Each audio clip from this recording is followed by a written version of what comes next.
Sociedad de la República Democrática de Afganistán. El nuevo gobierno inició un programa de reformas que eliminó la usura, inició una campaña de alfabetización, 2. Eliminó el cultivo del opio, legalizó los sindicatos, estableció una ley de salario mínimo y rebajó entre un 20 y un 30% los precios de artículos de primera necesidad. 4. A través de sus sindicatos, los obreros podían concertar contratos colectivos con la administración de las empresas, lo cual permite mejorar las condiciones de vida y trabajo.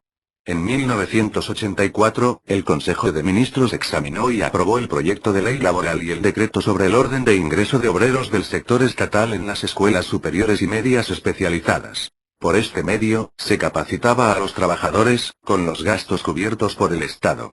Hacia 1985, el salario de obreros y empleados fue elevado en un promedio del 26%, y a las personas de remuneración baja, en un 40.150%. El Estado subsidiaba para mantener bajos los precios de mercancías de primera necesidad como la gasolina, el gasoil, el queroseno o el azúcar. Mientras que otros, como el trigo, la harina y la leña se vendían a precios fijos. 13.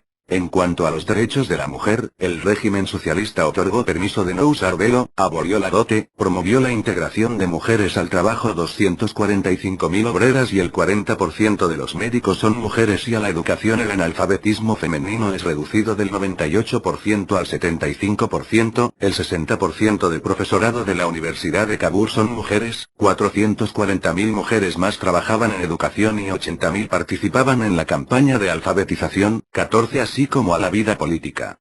El decreto N7 del 17 de octubre de 1978 otorgó a las mujeres iguales derechos que los varones. 15. El período de la República Democrática fue en el que más mujeres profesionales hubo en Afganistán. 16. La tasa de mortalidad infantil de menores de 5 años pasó de 380 en 1960 a 300 en 1988. El 80% de la población urbana pudo acceder a servicios de salud.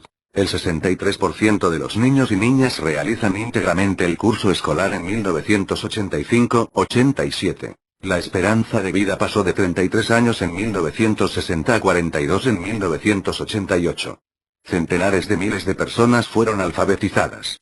Aumentó en un 50% el número de médicos, se duplicó el total de camas en los hospitales. Se crearon por primera vez jardines de infancia y casas de reposo para los trabajadores. 6. Se realizó una ampliación de la red de establecimientos curativos, incluso en las regiones rurales más remotas. El acceso a la salud era gratis y las medicinas se vendían a precios asequibles, y para los más pobres, las medicinas se entregaban gratuitamente. 13.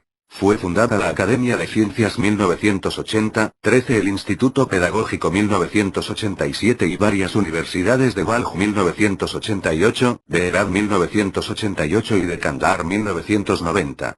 Afganistán envió al primer y único cosmonauta de su historia, Abdullah Moman, en 1988. También se desarrolló la cinematografía nacional. 17. Véanse también Salud en Afganistán y Educación en Afganistán. Inicialmente se separó la religión del Estado, manteniendo la libertad de culto. Posteriormente, se creó un fondo estatal para la reparación y construcción de mezquitas y se anuló la expropiación del excedente de tierras a los clérigos. 18. La Constitución Provisional de 1980 definía a la República Democrática de Afganistán como de todo el pueblo musulmán trabajador. En 1987, el Islam fue restaurado como religión oficial del Estado.